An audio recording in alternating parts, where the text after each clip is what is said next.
Harka fuunee akka moltan kabajamtoota hordoftoota keenyaa miidiyaa wiirtuurraa oduu guyyaa kanaa qabadhee isiniif dhiyaadheen jira. Oduu sanitti kan isin faana turu ani Lobee Girmaati. Gumiin Balaal marsaa 36 injifannoo Adwaa ijaarsa seenessa waloodhaaf mata duree jedhuun waajjira pirezidaantii mootummaa naannoo Oromiyaatti gaggeeffamee jira. Adwaan madda sabboonummaa fi bu'uura qabsoo uummata gurraachaa ta'uu hoogganaan biiroo koominikeeshinii Oromiyaa obbo Haayiluu Addunyaan kan himan yoo ta'u, injifannoon Adwaa injifannoo saboonnii fi sablammoonni Itoophiyaa waliin irratti hirmaatan isa jalqabaa ta'uu isaas dubbatanii jiru. Injifannoo kanaanis gootonni Oromoo loltummaadhaa hanga hooggansaatti lolicha dursuudhaan uummanni Oromoo biyyattii ijaaruu keessatti gahee olaanaa qabachuun kan agarsiisudha jedhan. Birmadummaa abboonni kaleessaa dhiiga isaaniitiin nu dhaalchisan dhaloonni har'aa itti fufsiisuu qaba jechuunis ibsanii jiru. Gahee Oromoon injifannoo Adwaa keessatti qabu seenaan kun akkamitti dhaloota dhufutti dabarfamuu akka qabu irratti xiyyeeffachuudhaan mariin gaggeeffames ibsamee jira. Gumii kana irratti hayyoonnii fi qorattoonni seenaas hirmaatanii jiru.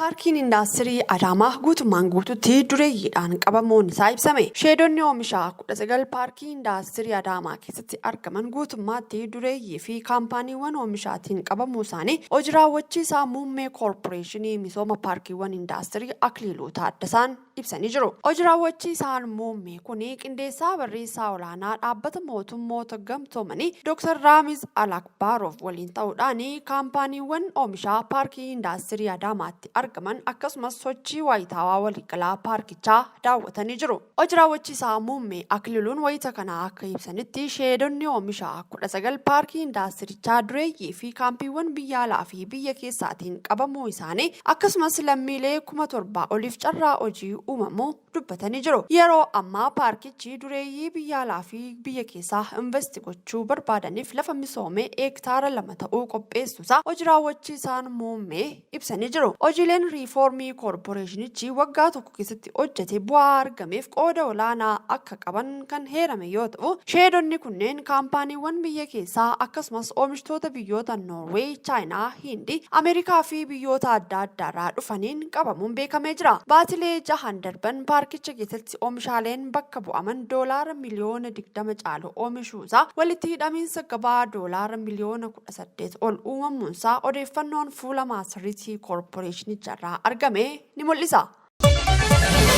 Waldaan Fannoo Diimaa Itoophiyaa naannoo Amaaraatti konkolaattota isaa 2 hidhattootaan jalaa fudhatamuu ibse. Waldaan Fannoo Diimaa Itoophiyaa naannoo Amaaraatti konkolaattonni 2 lakkoofsa gabatee isaanii 5-2-826 fi 5-2-830 ta'ee humnoota hidhattootaatiin jalaa fudhatamuu beeksise. Eenyummaa hidhattoota gocha kana raawwatan ifatti kan hin ibsine waldaan kun taateen kun garuu guraandhala 14 bara 2024 raawwatamuu heeree jira. Konkolaattonni kunneen hojii namoomaa waldichi hojjechaa jiru gargaaruudhaaf gara godinaalee Gondar Kibbaa fi Gondar Kaabaa osoo deemaa jiranii godina Goojjam Bahaa magaalaa Mooxaa irraa iddoo kiiloomeetira 30 fagaatee argamutti hidhattootaan jalaa fudhatamuu ibsee jira. Waldaan Fannoo Diimaa Itoophiyaa gochaalee konkolaattota kana fayyadamuudhaan raawwatan kamiifuu itti gaafatamummaa kan hin fudhanne ta'uu fi hidhattoonni konkolaataa kunneen fuudhanis akka deebisanii dhaamee jira.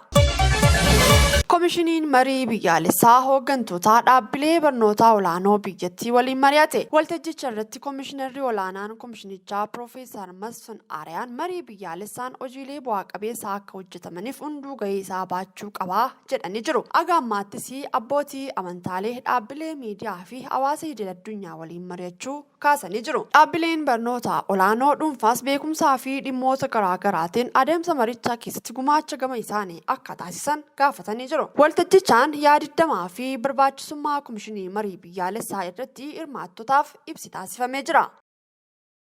Oduu biyya alaatiin ammoo dhaabbanni dhuunfaa Ameerikaa roobotoo addeessarra qubsiisuudhaan dhaabbata daldala jalqabaa ta'ee jira. Ameerikaan bulchiinsa Houston keessa kan buufate dhaabbanni Institute of Machines jedhamu roobotii Odeas jedhamtu addeessarra qubsiisuu beeksise. Dhaabbatichi roobotii addeessarra qubsiisuunsaa kun dhaabbaticha qofaaf osoo hin taane sagantaa hawaa US'if baay'ee murteessaadha jedhame. Ameerikaan bara 1972tti sagantaa Apollo jedhuun astiroonoota addeessarra qubsiistee kan turte yoo ta'u eejansii AWS kan ta'e naasaan hojii qorannoo saayinsiif roobootii odeessas irraa kutaa muraasa kan bitate yoo ta'u bulchaan naasaa Biil Neelsaan dhaabbanni Inistituutiif Maashins roobootii addeessatti argee milkaa'uu isaatti gammachuu isaanii ibsataniiru.